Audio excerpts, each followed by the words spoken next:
ዜግነቱ ከአህጉራችን አፍሪካ ከዛምቢያ የሚመዘዝ እንደዚሁም ለእንግሊዝም መጫወት የሚያስችል ጥምር ዜግነት ባለቤት ነው። 16 ዓመቱ ላይ ይገኛል። እንደዚሁም ደግሞ ተጫዋቹ 1 ሜትር ከ79 ይረዝማል ገና በ16 ዓመቱ። ውድ አድማጮች የምናወራው ስለ ጀርሚ ሞንጋ ነው። ጀርሚ ሞንጋ በአርሰናል እግር ኳስ ቤት ውስጥ በቀጣይ ዓመት የምንመለከተው ሌላኛው ታዳጊ መሆኑ የሚቀር ጉዳይ አይደለም። በአርሰናል ቤት እንደነ ኤታን ኔነሪ የመሳሰሉ ተጫዋቾችን በዋና ቡድን በፕሪሚየር ሊጉ የተመለከትን ቆይታ ማድረግ መቻላችን የሚታወስ ነው። አሁን ደግሞ የአርሰናል እግር ኳስ ክለብ የመጀመሪያ ይፋዊ ገንዘብ ለጀርሚ ሞንጋ ለሌስተር ሲቲ አቅርበዋል። 16 ዓመቱ ላይ ቢገኝም በ2025 በ2026 በጠናቀቁ ዓመት ከ1000 በላይ ደቂቃዎችን ለሌስተር ሲቲ መጫወት ችሏል። 29 ጨዋታዎች ላይ ተሰልፈው 2 አሲስት 1 ጎል ማስመዝገብ የቻለ ተጫዋች ነው። የኛውን ተጫዋች እንግዲህ የአርሰናል እግር ኳስ ቡድን ወደ ቡድን ስብስባቸው ለመቀላቀል ጥረት ላይ እንደሚገኙም ተገልጿል። በኤፍኤ ካፕ በእንግሊዝ ኤፍኤል ካፕም ጭምር እንደዚሁም በሻምፒዮንሺፑ 27 ጨዋታዎችን መጫወት ችሏል። በአጠቃላይ በሌስተር ሲቲ ቤት 30 አካባቢ ጨዋታዎችን መጫወት የቻለ ተጫዋች ነው። በ2024 በ2025 ገና በ15 ዓመት ዕድሜው ነበር አይደለ በዋና ቡድን በሌስተር ሲቲ ቤት በሻምፒዮንሺፑ ወደ 7 የሚጠጉ ጨዋታዎችን ተቀይሮ እየገባ ማከናወን የቻለው። ለእንግሊዝም ከ18 ዓመት በታች ብሔራዊ ቡድን ኦልሞስት በ2026 5 ጨዋታዎችን አድርጎ 2 ጎሎችን ማስቆጠር የቻለ ተጫዋች ነው። ከኳስ ጋር ጥሩ ቁርኝት ያለው ተጫዋች ነው። በዚህ ዕድሜው ምናልባት በ2025 ወደ 3 የሚጠጉ ጉዳቶችን እንዳስተናገደ ይታወቃል። ሌስተር ሲቲ ደግሞ ይህንን ተጫዋች ከአካዳሚው ያሳደገው ተጫዋች ነው። ስለዚህ ከአካዳሚው እንደማሳደጉ መጠን ከተጫዋቹ የተወሰኑ ገንዘቦችን ማግኘት ምርጫቸው ያደርጋሉ። የተጫዋቹ መዳረሻ የጀረሚ ሞንጋ መዳረሻ እንግዲህ ወደ አርሰናል የመሆኑ ጉዳይ የሚቀር አይደለም። ባለፈው የውድድር ዓመት ላይ እንግዲህ በዋነኛነት በነ ፓትሰን ዳካ በነ ጆርዳን አዩ አብዱልፈታ እንደዚሁም ደግሞ እነ ማቫዲዲን የመሳሰሉ ተጫዋቾች በያዘው ቡድናዊ መዋቅር ውስጥ እንግዲህ 27 ጨዋታዎችን በሻምፒዮንሺፑ ተጫውቶ አሳልፈዋል ማለት ቀላል የሚባል አይደለም። በነ አንዲ ኪንግ ከዛ እንደገና ደግሞ በነ ጋሪ ሮቲትም ጭምር መሰልጠን የቻለ ተጫዋች ነው። ማርቲንም በዋነኛነት የተጫዋቹን እድገት ከፍ ለማድረግ ጥረት ሲያደርጉ ተመልክተናቸዋል። ባለፈው የውድድር ዓመት እንግዲህ በእንግሊዝ ሻምፒዮንሺፕ ሌስተር ሲቲ ሼፊልድ ዌድነስዴይን ተከትሎ ወራጅ መሆኑ ይታወቃል አይደለ። በውድድር ዓመቱ ላይ በአጠቃላይ ሌስተር ያስመዘገበው ውጤት እጅግ በጣም ደካማ ነበረ። ይሄ ደግሞ በእንግሊዝ ሻምፒዮንሺፕ እንዳይቆይ ወደ ሊጋ እንዲወርድ አድርጎታል። ስለዚህ በርከት ያሉ ከዋክብቶችን ሌስተር ሲቲ የማጣት ዕጣ ፈንታ ተጋርጦበታል። ስለዚህ ከነዚህ ተጫዋቾች መካከል አንደኛው ደግሞ ጀረሚ ሞንጋ ነው። ይህን ተጫዋች አርሰናል ለማስፈረም ይፋዊ የዝውውር ገንዘብ ለመጀመሪያ ጊዜ ለተጫዋቹ እናት ክለብ ሌስተር ሲቲ ማቅረቡም ተነግሯል። እንግዲህ በቀጣይ ቀናቶች ደግሞ የሌስተር ሲቲ መልስ ምን ሊሆን ይችላል፣ አርሰናልስ ያቀረበው ገንዘብ ምን ያክል ነው የሚለው ጉዳይ የምንመለከተው ይሆናል። ተጫዋቹ በቀጥታ ከመጣ ወደ አካዳሚው ይገባል። ከዛ በኋላ እንግዲህ ከአካዳሚው ደግሞ ብቅ ብሎ ዋና ቡድን ጨዋታዎችን እንዲያደርግ ለዋና ቡድን ጥሩ የሚባል እንቅስቃሴዎችን እንዲያሳይ ለማድረግ እድሎች ይመቻቹለታል ተብሎ ይጠበቃል። ጀረሚ ሞንጋ ቀጣዩ የአርሰናል ኮከብ ሄሪጎ በቅርቡ ይባልታል ተብሎ የሚጠበቅ ኮከብ ነው። ለማንኛውም ውድ አድማጮች የኛውን ጉዳይ እንዲህ ባለ መልኩ ካካፈልኳቸው አሁንም አብራችሁን ቆዩ። ኢትዮ ገነር የዩቲዩብ ቻናል ላይ ነው የምትገኙት። ኢትዮ ገነር አርሰናላዊ ጉዳዮችን ብቻ ወደ እናንተ የሚያደርስ የዩቲዩብ ቻናል ነው። ቻናሉን ሰብስክራይብ ማድረጋችሁን እንዳትዘነጉ። እንቀጥል። ወደ ሌላኛው የአርሰናል የዝውውር ኢላማ እናምራ። ሞርጋን ሮጀርስ እንግዲህ የአርሰናል እግር ኳስ ክለብ የዝውውር ኢላማ ከሆነ እጅግ በጣም ሰንበትበት ብለዋል። ተጫዋቹን ለማግኘት በሚደረጉ ሂደቶች የአርሰናል እግር ኳስ ክለብ ከፍተኛ አመራሮች በትልቁ ተዘጋጅተውበታል። እንደዚሁም ደግሞ ይህንን ተጫዋች ማግኘት የሚቻል ከሆነ በቀዳሚነት እንደ ቲም የአርሰናል እግር ኳስ ክለብ ያለበትን ክፍተት በተለይ የጎል ዕድሎችን ከመፍጠር ግቦችን ከማስቆጠር አንጻር የሞርጋን ሮጀርስ ዝውውርን ማጠናቀቅ የሚቻል ከሆነ ለአርሰናል እንደ ትልቅ ዲል መታየት መቻል አለበት።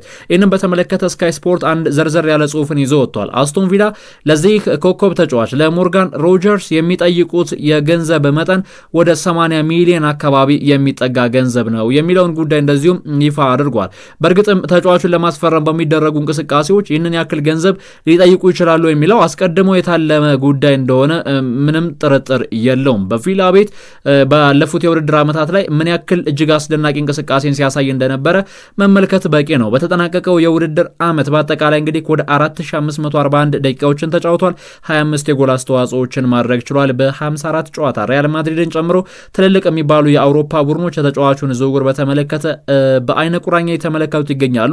ከዚህ በፊት በ2023 በሚድልስብሮ በ2022 በብላክፑል እጅግ በጣም አስደናቂ እድገትን ያሳየ ተጫዋች ነው። የቀድሞ የማንቸስተር ሲቲ የአካዳሚ ውጤት በእርግጥም ከማንቸስተር ሲቲ በፊት በ2016 በዌስት ብሮሚች አልቢዮን ወጣት ቡድን አልፎ እንደመጣም ይታወቃል። ይህን ተጫዋች ለማግኘት የአርሰናል እግር ኳስ ቡድን በቀዳሚነት ስራዎችን እየሰራ እንደሚገኝ ነው የተገለጸ የሚገኘው። በነገራችን ላይ ተጫዋቹ እንግዲህ ከማንቸስተር ሲቲ ወደ ሜድልስብሮ በ1.2 ሚሊዮን ነበር ያመራው። ከዛም አንድ ዓመት ሳይቆይ ሜድልስብሮ ደግሞ ለአስቶን ቪላ በ9.4 ሚሊዮን አሳልፈው ሰጥተውታል። አሁን ላይ እንግዲህ ኦልሞስት ቢያንስ 7.6 ሚሊዮን አካባቢ ንጹህ ገንዘቦችን የአስቶን ቪላ እግር ኳስ ክለብ ማግኘት ይፈልጋል። ተጫዋቹ ገና 23 ዓመቱ ላይ መገኘቱ፣ በግራና በቀኝ በሁለቱም ክንፎች ላይ መጫወት መቻሉ፣ በአጥቂ አማካይም ቦታ ላይ ደግሞ እጅግ በጣም አስደናቂ ብቃትን ማሳየቱ፣ ስፒዶቹ እንደዚሁም ደግሞ በተነጠል የተጫዋቹ የድሪብል ችሎታ ከዛ እንደገና ሎንግ ፓሶቹን ስትመለከቱ ይሄ ልጅ እውነት ለመናገር ወደ አርሰናል ቢመጣ ለአርሰናል የሚሆን ሜንታሊቲ እንዳለው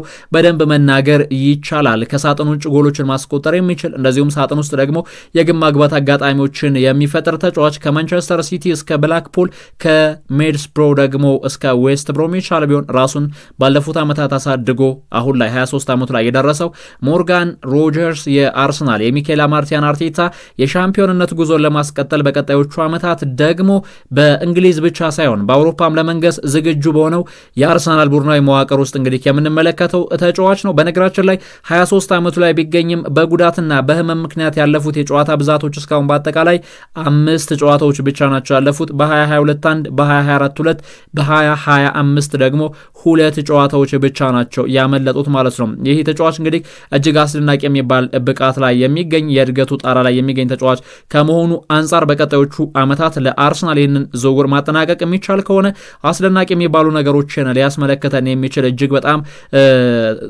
ጎበዝ የሚባል አይነት ታዳጊ ተጫዋች ነው ይህኛው ተጫዋች። ይህንን ለማግኘት እንግዲህ የአርሰናል እግር ኳስ ክለብ ከሪያል ማድሪድ፣ ከማንቸስተር ዩናይትድ ስቲል ማንቸስተር ሲቲን ጨምሮ በጣም በርካታ የሚባሉ ታላላቅ ክለቦች የተጫዋቹን ፊርማ ለማግኘት ላይታች ያሉ ይገኛሉ። ስለ ዴክላን ራይስ የተወሰኑ ነገሮችን እናንሳ። ዴክላን ራይስ እጅግ አስደናቂ ተጫዋች ነው። የባላንዶር ሽልማት የሚገባቸዋል ተብሎ ከሚጠበቁ ተጫዋቾች መካከል አንደኛው ተጫዋች ነው። ታዲያ ዴክላን ራይስ ጉዳት እንዳጋጠመው እየተነገረ ይገኛል። ነገር ግን ከጉዳቱ ጋር በተገናኘ ጥያቄ ቀረበለት። ዴክላን ራይስ ከጨዋታው መጠናቅ በኋላ በሰሞኑ ቀን ከተደረገ ጨዋታ በኋላ በሙሉ ጤንነት ላይ ነው የምገኘው፣ ስለምንም ጉዳት እንደምታወሩ አላቅም፣ በፍጹም ጉዳት የለብኝም የሚል አስተያየትን ሰጥቷል። ይሄኛው እንግዲህ ለእንግሊዝ ብሔራዊ ቡድን ይበል የሚያሰኝ ጉዳይ ነው። ለአርሰናል እንኳን ያን ያክል ነው። ምክንያቱም ተጫዋቹ ቀለል ያለ ጉዳት አስተናገደ ቢባልና መጥቶ ረፍት ቢያደርግ ለአርሰናል አመቱን በሙሉ ሲለፋ አመቱን በሙሉ ሲታተር የነበረ ተጫዋች ስለነበር ያን ያክል ለውጦችን ይፈጥራል ተብሎ አይጠበቅም በተጫዋቹ ላይ በርግጥ። ነገር ግን ለእንግሊዝ ብሔራዊ ቡድን የዴክላን ራይስ መኖር እጅግ በጣም በትልቁ ጠቀሜታው የጎላ እንደሆነ መናገር ይቻላል። ዴክላን ራይስ እንግዲህ ለቀረበለት ጥያቄ ምንም አይነት የጉዳት ኬዝ የለብኝም፣ አልተጎዳሁም ብሏል ማለት ነው። ወደ አሌክስ ስኮት እናምራ። አሌክስ ስኮት በአርሰናል እግር ኳስ ክለብ ከሚደነቁ የመሃል ሜዳ ተጫዋቾች መካከል አንደኛው ተጫዋች ነው። የአርሰናል እግር ኳስ ክለብ ከበርንመዝ ጋር እስካሁን ይፋዊ ድርድሮችን አልጀመረም። ነገር ግን ይፋዊ ንግግሮችን የሚጀምር ከሆነ ደግሞ አሌክስ ስኮትን ለማግኘት በሚደረግ እንቅስቃሴ ለዚህ 22 ዓመቱ ላይ ለሚገኝ እንግሊዛዊ ተጫዋች የአርሰናል እግር ኳስ ክለብ የተሻለ እድል አለው የተባለ ነው የሚገኘው። ይሄኛው ተጫዋች ገና 22 ዓመቱ ላይ ይገኝ እንጂ ባለፈው የውድድር ዓመት 38 ጨዋታዎችን ማድረግ ችሏል። በ38 ጨዋታ 4 ጎሎችን አስቆጥሮ 1 አሲስት ማድረግ ችሏል። አንዷንም ጎል በነገራችን ላይ ማስታወስ እንችላለን። አርሰናል ላይ ያስቆጠራትን ጎል በቀላሉ የምትዘነጋ አይደለችም። ተጫዋቹ እጅግ በጣም አስደናቂ ብቃት ላይ የሚገኝ ተጫዋች ነው። በበርንመዝ ቤት በእንግሊዝ ኤፍኤ ካፕ እንደዚሁም ደግሞ በኤፍኤል ካፕ አንዳንድ ጨዋታዎችን በፕሪሚየር ሊጉ አስደናቂው ቁጥር 37ቱን ጨዋታዎች መጫወት ችሏል ማለት ነው። አንድ ጨዋታ ብቻ ነው በእንግሊዝ ፕሪሚየር ሊግ ያለፈው የኛውን በቅጣት ምክንያት ማለት ነው። ለእንግሊዝ ብሔራዊ ቡድንም ጥሪ የቀረበለት ተጫዋች ነው። እንደዚሁም ደግሞ በእንግሊዝ በሁሉም የዕድሜ እርከን በ18 በ19 እና በ20 ብሎም በ21 ዓመት በዋና ብሔራዊ ቡድንም ጭምር ጥሪ የቀረበለት ተጫዋች ነው አሌክስ ስኮት። ይህኛውን ተጫዋች ለማስፈረም በሚደረግ እንቅስቃሴ አርሰናል አሁንም ቢሆን የተጫዋቹን ጉዳይ ቆም ብሎ እየተመለከተው ይገኛል የሚሉ መረጃዎች ተነስተዋል። በእርግጥ ከበርንመዝ እነ ጁኒየር ክሩፒን የመሳሰሉ ተጫዋቾች አሉ። እነዚህንም ተጫዋቾች አርሰናል በአይነ ቁራኛ እያያቸው ነው የሚሉ ዜናዎችም ተሰምተዋል። ከዚህ ጋር ተያይዞ የአሌክስ ስኮት ጉዳይ ግን አርሰናል በዋነኛነት አበክሮ ቢሰራበት እጅግ በጣም ተጠቃሚ ይሆንበታል ተብሎ ከሚጠበቁ ጉዳዮች መካከል አንደኛው እንደሆነ መጠቆም ይቻላል። ወደ መጨረሻ ጉዳይ ላምራ። የብራድሊ ባርኮላና የአርሰናልን ጉዳይ እንመልከት። ብራድሊ ባርኮላ ይህኛው ተጫዋች እንግዲህ በፓሪስ ሰን ዠርመን ቤት ጥሩ የሚባሉ ዓመታቶችን በስኬት የታጀቡ የውድድር ዓመታቶችን ማሳለፍ የቻለ ተጫዋች ነው። ብራድሊ ባርኮላ በፈረንሳይ ሊግ አንድ አስደናቂ ዓመታቶችን ማሳለፍም ችሏል። አሁን ላይ ከአርሰናል ጋር ስሙ በደንብ እየተገናኘ ነው የሚገኘው። የኛው ተጫዋች እንግዲህ ምናልባትም ከፍረንሳይ ሊግ 1 ወደ ፕሪሚየር ሊጉ የሚመጣ ከሆነ በአርሰናል ቤት የተለያዩ የሚባሉ እንቅስቃሴዎችን ያደርጋል ተብሎ አይጠበቅም። እኔ እውነት ለመናገር የተጫዋቹ አድናቂ አይደለሁም በግሌ ቢጠይቁኝ። ምክንያቱም ብራድሊ ባርኮላ ማለት በአንድ አጋጣሚዎች ከተመለከታችሁት እንደው ቢያንስ በአንድ አጋጣሚዎች ኳስን የሚያበክን ተጫዋች ማለት ነው። ድሪብሊንጉ እጅግ አስደናቂ ነው፣ ግን ደግሞ ይህን ስል ተጫዋቹ መብሰል የሚችል ተጫዋች ነው። ገና የ3 ዓመቱ ላይ ይገኛል። አጨራረስ ላይ ሞር ክሊኒካል መሆን የሚችልበት ጉዳይ ካለ እንግዲህ ከብራድሊ ዣን ሚጌል ባርኮላ እንግዲህ በቀጣይ የአርሰናል እግር ኳስ ክለብ ንብረት መሆን የሚችልበት አጋጣሚ አለ። ከሀገረ ቶጎ የዘር ሐረጉ ይመዘዛል። ነገር ግን ለፈረንሳይ ብሔራዊ ቡድን ነው የተጫወተ የሚገኘው። በፈረንሳይ ሊግ 1 ባለፉት የውድድር ዓመታትም ጥሩ የሚባሉ ብቃቶች ላይ የሚገኝ ተጫዋች ነው። ባለፈው የውድድር ዓመት በፓሪስ ሰን ዠርመን በ29 የፈረንሳይ ሊግ 1 ጨዋታ 11 ጎሎችን አስቆጥሮ 1 አሲስት አስመዝግቧል። ኦልሞስት 12 የጎል ተሳትፎችን ማለት ነው። በቻምፒየንስ ሊጉ በ16 ጨዋታ 6 የጎል አስተዋጽኦ 4 አሲስት 2 ጎሎችን ማስቆጠር ችሏል። ለፓሪስ ሰን ዠርመን ጥሩ የሚባል አገልግሎትን እየሰጠ እንደሚገኝ ማንሳት ይቻላል ማለት ነው። የተጫዋች እንግዲህ በእግር ኳስ ህይወቱ ወደ 7 የሚጠጉ ጉዳቶች ብቻ ናቸው ያሉት። በፈረንሳይ ሊግ 1 በ2023 በ2024 እና በ2025 የውድድር ዓመት የፈረንሳይ ሊግ 1 ሻምፒዮን ሆኗል። በቻምፒየንስ ሊጉ በ2024 እና በ2025 የውድድሩ ሻምፒዮን ሆኗል። የሱፐር ካፕም ዋንጫ አሸናፊ ነው። እጅግ በጣም የሚያስደንቁ ስኬቶችን ማሳካት ችሏል። ፓሪስ ሰን ዠርመን በ2023 ነበረ ከኦሎምፒክ ሊዮን የኛውን ተጫዋች እንግዲህ 45 ሚሊዮን አውጥቶ ወደ ቡድን ስብስቡ መቀላቀል የቻለው ይሄ ይበል የሚያሰኝ ቁጥራዊ መረጃዎች ናቸው። ነገር ግን ተጫዋቹ ፋይናል ሰርድ ላይ የሚያባክናቸውን ኳሶች ስትመለከቱት በፕሪሚየር ሊጉ ለሚጫወት ተጫዋች ሞር ክሊኒካል መሆን መቻል አለበት። እንዴት ከተባለ በእንግሊዝ ፕሪሚየር ሊግ እንደ ፈረንሳይ ሊግ 1 በአንድ ጨዋታ 7-8 ንጹህ የጎል ማግባት አጋጣሚዎች ላይፈጠሩ ይችላሉ።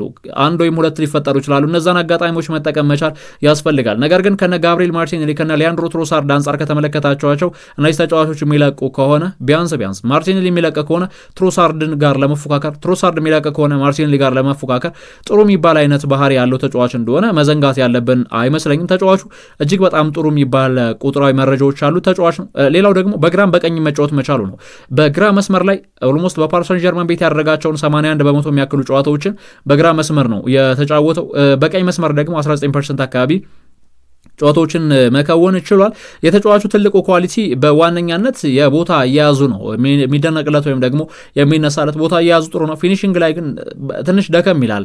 የመከላከል እንቅስቃሴና ሹቶቹም በተመሳሳይ አይነት መልኩ፣ ነገር ግን ድሪብሊንጉም ከፍ ያለ ተጫዋች ነው። ብራድሊ ባርኮላ በቀጣይ የአርሰናል እግር ኳስ ክለብ ሊቀላቀል ይችላል የሚሉ መረጃዎች ተሰምተዋል። ለአመሻሽ ስፖርታዊ ጉዳዮቻችን ያደመጣችኋቸውን ይመስሉ ነበር።